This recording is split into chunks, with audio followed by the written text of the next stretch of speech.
can. I'm convinced the sun is shining because Pat Baird is here. That, I think there is a correlation. Oh, and I'm so happy to be here with you two again. Yeah, we love having you here, and we're talking about guidelines. Every 5 years, we see new dietary guidelines, and you were telling us that the preliminary guidelines are out, so we can kind of get a gist of what's coming down. We can. You know, you guys are always so well informed. Yeah. It's a challenge for me to come here. I love it.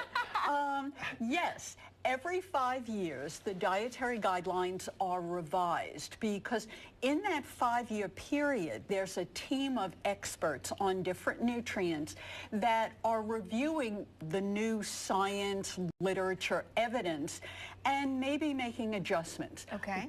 Let's say dietary guidelines are for all healthy Americans over the age of 2, and this time what they're saying is we actually need to eat more. Oh. Okay. With a little caveat. Yeah. Yes, we need to be having more whole grains, fruits, vegetables, dairy products, and seafood. And the reason is because they call it a shortfall of calcium, vitamin D, potassium, fiber, and a few other nutrients. Okay. So we need to eat more of that and less of some other foods like saturated fat,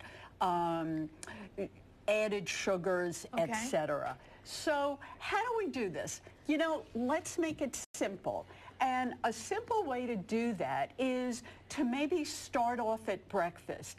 If you have a whole grain cereal, blueberries, and milk, you have already gotten whole grain, fruit, dairy, as well as fiber, vitamin C, potassium, and those other nutrients. I'm smiling because this was my breakfast this morning. It's like you came to my house. Oh, It's also, you get like a gold star. It's like, yes, you did. You definitely get a gold star. And I have to tell you that when I came originally, there was a bowl of blueberries like this on the table. What could have happened to them? And this is what we're left with. I won't mention any names.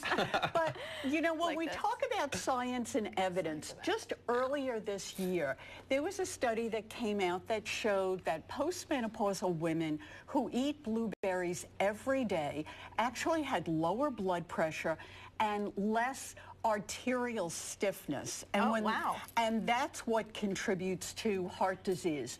So, you know, we really have to say there are concrete evidence behind eating a variety of different foods. Frozen's okay also? Frozen and dried are absolutely, and good. actually, I think that, Adam, you'll get the remaining fresh blueberries. What? The dried blueberries are going to be for Mr. Snyder because he needs to add some blueberries to his stash under the desk there. He does have a stash. Yes, he does. Oh, okay, that's funny. Not to be mentioned again.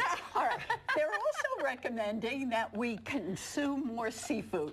Marty's already put his dibs out on the tuna. Yes. Okay.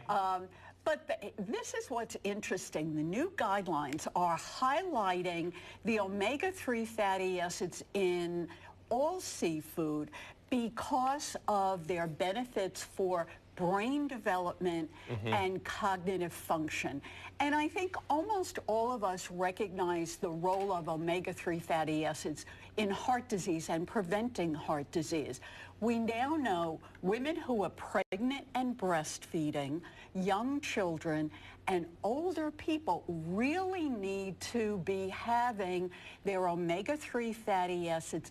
The recommendation specifically is eat seafood 2 to 3 times a week. And it's interesting you make that recommendation because I've heard nutritionists and dietitians question the pills. You see the omega-3 pills, Right. and some people are saying, you know, those aren't terribly effective.